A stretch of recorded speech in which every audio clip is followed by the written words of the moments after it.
தஞ்சாவூர் இந்து சமய அறநிலையத்துறையில் இணை ஆணையராக பணியாற்றி வந்த ஜோதிலட்சுமியும் அத்துமீறி நிழலாக செயல்பட்ட அவரது தோழியும் கைதானது எப்படி? முழு விவரத்தை பார்க்கலாம்.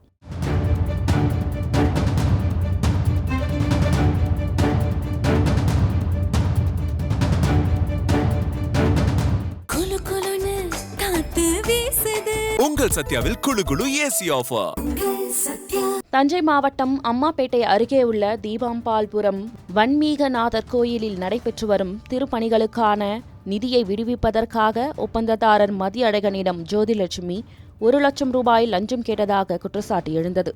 இதுகுறித்து மதியழகன் தஞ்சாவூர் லஞ்ச ஒழிப்புத்துறையில் புகார் அளித்தார். இதையடுத்து லஞ்ச ஒழிப்புத்துறை அதிகாரிகள் ரசாயனம் தடவிய ரூபாய் நோட்டுகளை மதியழகனிடம் வழங்கி திட்டமிட்ட நடவடிக்கையை மேற்கொண்டனர். தஞ்சாவூரில் உள்ள அறநிலையத்துறை அலுவலகத்தில் ஜோதிலட்சுமியின் அறிவுறுத்தலின்படி அவரது நெருங்கிய தோழி கிரிஜாவிடம் அந்த பணம் வழங்கப்பட்டதாக கூறப்படுகிறது.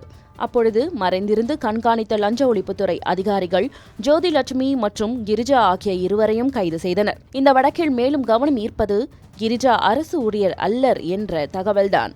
இருப்பினும் அவர் இணை ஆணையரின் அலுவலகத்திலேயே இருந்து நிர்வாக நடவடிக்கைகளில் தலையிட்டு வந்ததாகவும் கோயில் தொடர்பான பல்வேறு விவகாரங்களில் செல்வாக்கு செலுத்தியதாகவும் குற்றச்சாட்டுகள் எழுந்துள்ளன. அதேபோல் லஞ்சம் பெறும் நேரத்தில் மொத்த வசூல் வேட்டையையும் கவனித்துக் கொண்டது ஜோதிலட்சுமியின் நிழலாக வலம் வந்த நெருங்கிய தோழி கிரிஜாதான் எனவும் தகவல் வெளியாகி பரபரப்பை ஏற்படுத்தியுள்ளது. மேலும் கோயில்களில் அறங்காவலர்கள் நியமனம், திருப்பணி ஒப்பந்தங்கள் மற்றும் நிர்வாக நடவடிக்கைகளில் முறைகேடாக பணம் வசூலித்ததாகவும் ஜோதிலட்சுமி மீது பல்வேறு புகார்கள் இருப்பதாக தகவல்கள் வெளியாகியுள்ளன.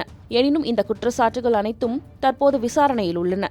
லஞ்ச ஒழிப்புத்துறை தொடர்ந்து விசாரணை நடத்தி வரும் நிலையில் வழக்கின் அடுத்த கட்ட நடவடிக்கைகள் மீது அனைவரின் கவனமும் திரும்பியுள்ளது.